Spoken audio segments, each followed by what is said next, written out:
Je m'ennuie. Je m'ennuie. Je m'ennuie. Je m'ennuie. Je m'ennuie. Bon, toi aussi apparemment, puisque t'es là. Non mais l'ennui, c'est quand même le pire des maux. Il est inévitable et incurable. Ah ouais? Oui, l'ennui, c'est la mort éveillée. On dit bien un ennui mortel. Moi, ces derniers jours, je m'ennuyais tellement que des idées terribles me sont venues. L'ennui serait donc inévitable? C'est ce qu'on va voir. Déjà, je m'ennuie. Tu dis ça tous les jours, plusieurs fois par jour, et tu ne t'attardes jamais sur le sens de ces mots qui ont une profondeur insoupçonnée. Quand tu dis « je m'ennuie », tu signifies bien que la cause de ton ennui, c'est toi. Bon, sans pointer du doigt les questions d'amour-propre et d'autonomie que ça soulève, si tu t'ennuies, c'est qu'avec toi-même, tu es en mauvaise compagnie. Mais comment ça? T'es pas clair. Explique-toi. Bon, eh bien, tu m'as dit il y a un instant que quand tu t'ennuyais, tu pensais à certaines choses sombres dont tu ne veux même pas parler avec toi-même. Qui ça? Bah moi. Ah oui. Ces pensées sombres, comme penser à la mort ou à la vacuité de sens de la vie, de ton existence, etc., ne sont pas pour le moins nécessaires et inhérentes à la nature humaine, si tant est qu'il y en a une. Je dis bien qu'elles sont nécessaires, mais alors pourquoi tu les fuis? Comme ces pensées t'effraient, normal à force de les éviter, tu cherches à t'en détourner, et pour ça, tu te divertis. Cette idée, c'est celle du divertissement, de Blaise Pascal. Donc on parle de divertissement pascalien. Je tenais ici à faire une aparté sur la citation que j'ai choisie de Pascal, qui est sûrement la plus célèbre, mais aussi la plus mal interprétée. On la retrouve d'ailleurs à tort trop souvent dans des descriptions Instagram. Le cœur a ses raisons que la raison ignore. Ici, Pascal ne parle pas de passion, ou s'il en parle, elle est religieuse. Elle signifie seulement que la foi ne nécessite pas de justification rationnelle. Donc, t'es en train de me dire que quand je vais au cinéma, que je regarde une vidéo YouTube ou que je joue à GTA, c'est pour oublier la mort? Eh bien oui, en quelque sorte, puisque ces activités te détournent des pensées qu'on a déjà évoquées. Mais attention, quand on parle de divertissement au sens de Pascal, ce n'est pas que le divertissement au sens moderne du terme, pas au sens que du spectacle. Le divertissement, c'est toutes les activités finalement qui te détournent de ces pensées. Donc fonder une famille, trouver l'âme sœur, étudier, sont des divertissements. Ouais, oui, je comprends bien, ça semble faire sens et expliquer ma peur de l'ennui.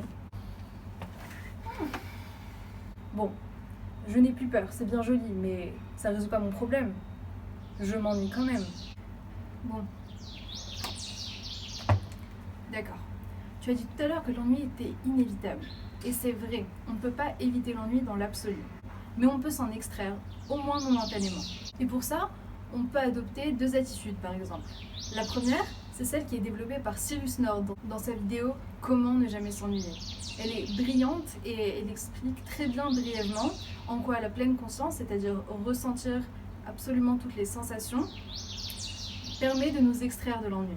Il rapporte la pensée de Kierkegaard, un philosophe qui a écrit un essai passionnant sur l'ennui. Pour ceux que ça intéresse et qui aimeraient approfondir le sujet, je mettrai la vidéo et l'extrait de l'essai dans la description. N'oublie pas, rappelle-moi. Deuxième attitude qu'on va voir aujourd'hui, c'est de la contemplation de l'art. Et ça, c'est une idée de Schopenhauer. Encore? Mais t'as lu que lui en fait.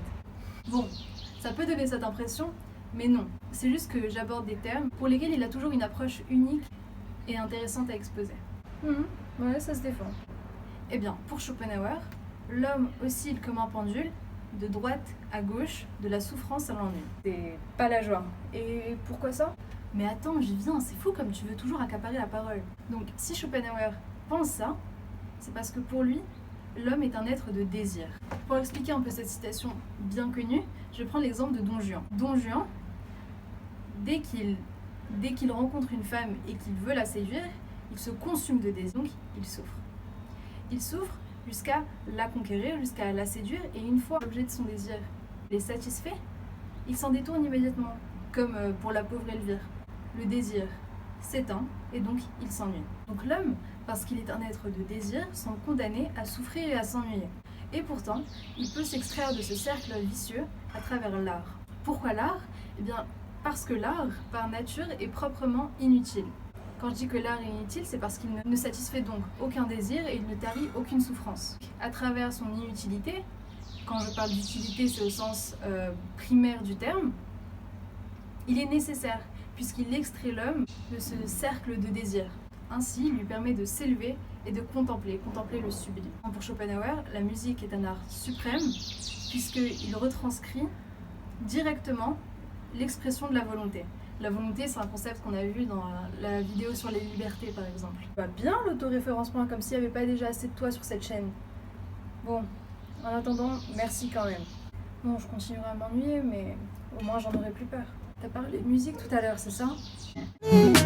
Bon, j'espère que cette vidéo t'a plu, ou du moins t'a fait réfléchir, ou du moins t'a diverti. Moi, je finirai sur ces mots tirés d'un de mes poèmes préférés. Amer savoir celui qu'on tire du voyage. Le monde monotone et petit Aujourd'hui, hier, demain, toujours. qui nous fait voir une autre image.